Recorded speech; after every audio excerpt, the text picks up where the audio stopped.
She wants to tax the highest earners. She wants to tax business. She wants to go after business for what she says they're price gouging. But at the end of the day, there's really no cohesive detail on really what she wants to do. And yet, look how close she is in the polls to Donald Trump.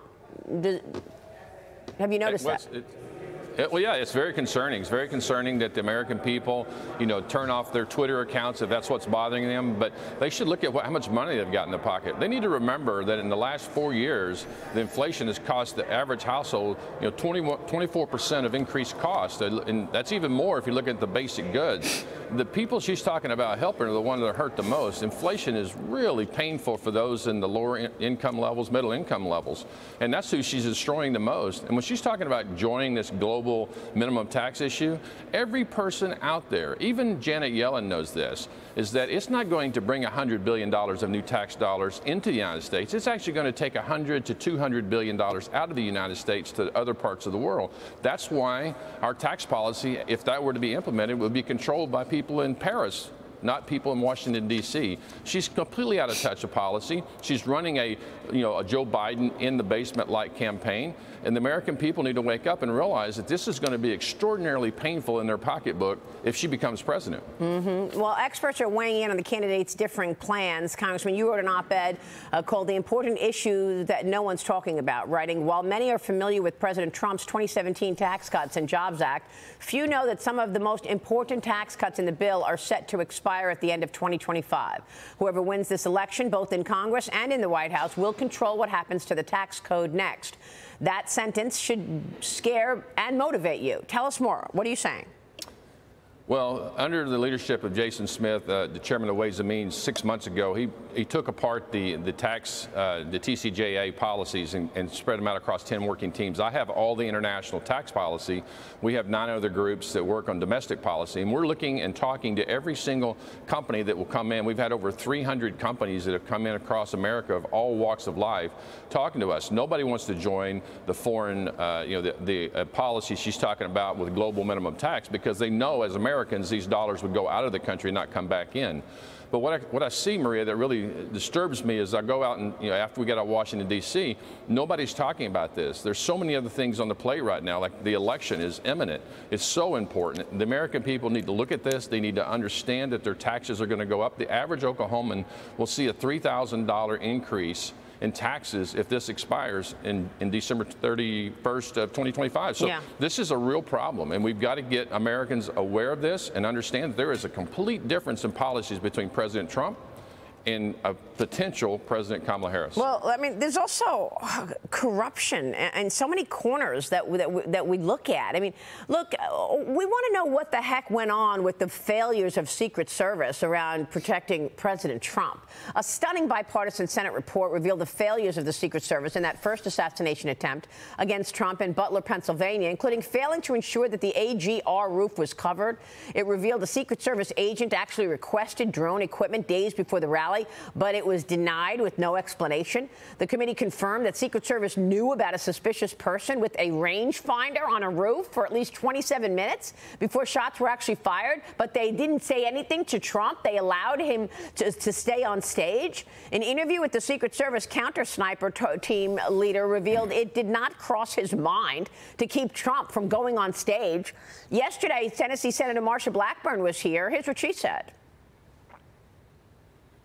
It reads more like the Keystone Cops than the Secret Service. I think it is disrespectful of the job the Secret Service is given to do. And when you're trying to dial 1-800 numbers to figure out how to fly a drone, and you're trying to repair radios, and you're doing this at the time the event starts, it shows there was a lack of planning. No one seemed to know who was ultimately in charge. Congressman, your reaction?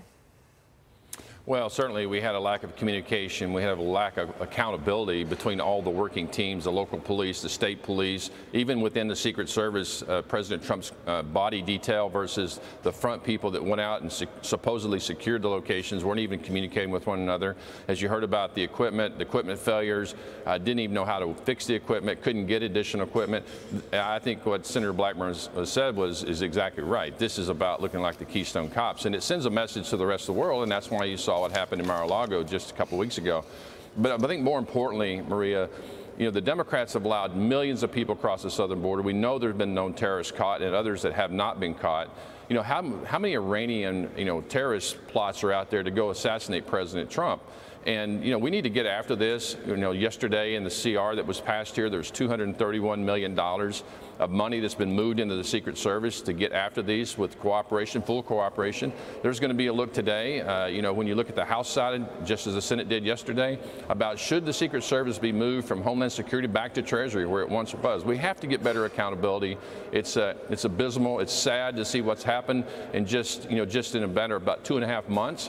And the rest of the world is watching and seeing an opportunity. Yeah, I mean, the rest of the world is also watching all the lawfare, Congressman. I mentioned corruption. I mean, it really appears to be that depending on whose side you're on will dictate your fate, okay? So Mayor Adams, in New York was fine until he started opening his mouth about the border, the wide open border costing all this money and crime in New York. And now all of a sudden he's indicted, right? You've got President Trump, the enemy of President Biden, so he's got all of these indictments against him. Meanwhile, you got James Comer, the chairman of the Oversight Committee, telling us that Joe Biden himself accepted millions of dollars from overseas companies like China, and it was bribery and no problem. Oh, he's on the right side, so there's no problem with him. I mean, what are we supposed to believe?